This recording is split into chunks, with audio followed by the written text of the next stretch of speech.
JoviQ. Welcome to my channel. Today we'll be talking about how to make a Phyllo dough. Some of us know it as the Lumpia wrapper. Some of us know it as the spring roll wrapper. But there's always been a peculiar problem about it. You always have to use a non-stick pan, and most of the time it doesn't turn out well. But today we're going to use an aluminum pan. In fact, an old aluminum pan, and we are not using a non-stick pan. And we're going to try another recipe. So for those of us who don't have a non-stick pan, you're at luck. Let's see how it goes. So follow me to the kitchen. In this recipe, we'll be using 100 grams of flour, open in the center, and 60 ml of water. Then we start kneading until the surface of our bowl is clean. This is the kind of consistency we get in the dough, and we cover with a plastic film, after which we leave for 15 minutes. And this is at the point of 15 minutes. Let's see what we have here.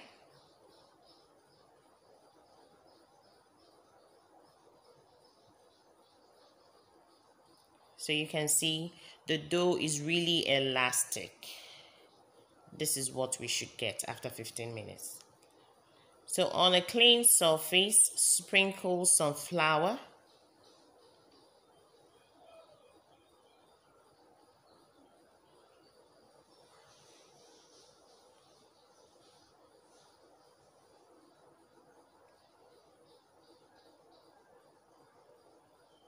Place your dough on the flour. Make sure your fingers are not sticky like I'm doing here. But this dough is supposed to, or rather this recipe is supposed to make 3 lumpia wrappers, but I'm making 2.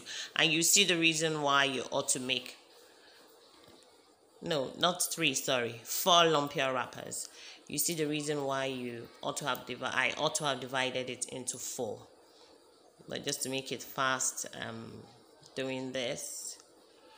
I'm supposed to make a perfect circle out of this, but it turned out imperfect, so we have to manage it the way it is.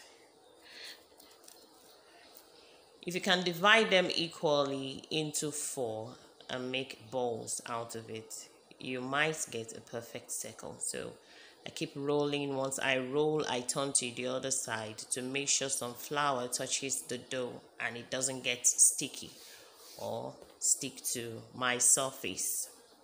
And I'm doing the second one, trying to make a perfect circle out of it, and as usual it didn't turn out a perfect circle.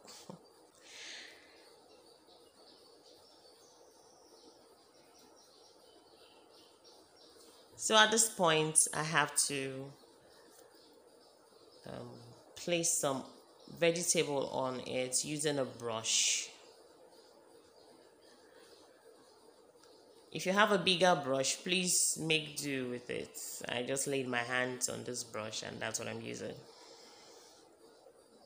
So when you're done with painting it with your, I don't know what to call it, is it painting or whatever, your oil, vegetable oil, sprinkle more flour, then place the other on it and roll again.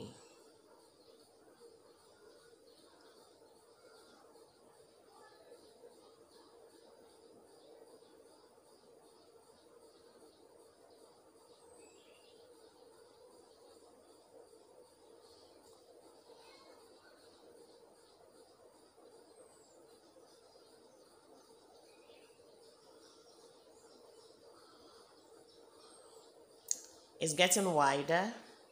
The wider it gets, the thinner your wrapper.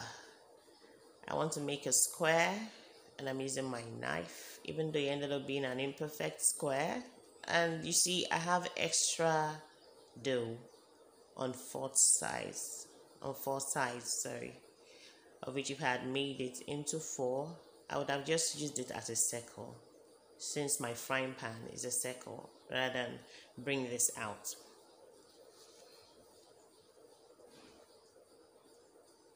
Now we're on our frying pan. As you can see, it's an old frying pan, and it's aluminum, which is what most of us have. So if you don't have a non-stick pan and you have an aluminum pan, no matter how old it is, no matter how new it is, you can still make your phyllo dough. So you're not limited. The reason why you should have, or you should adopt home economics, is to manage your resources. And yep, we are off. I was supposed to leave this to get cool before separating them, but I was just impatient. But even at that, we have 2 wrappers.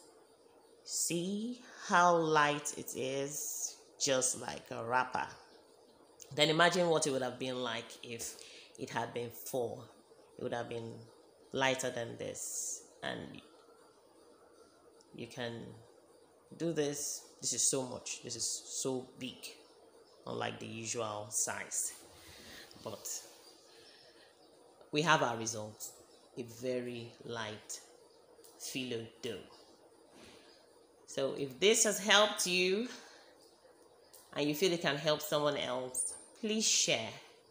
And if you want to see more of our videos and more tips, you can subscribe to our channel. Give us a thumbs up if you like this. Bye for now. I'm out.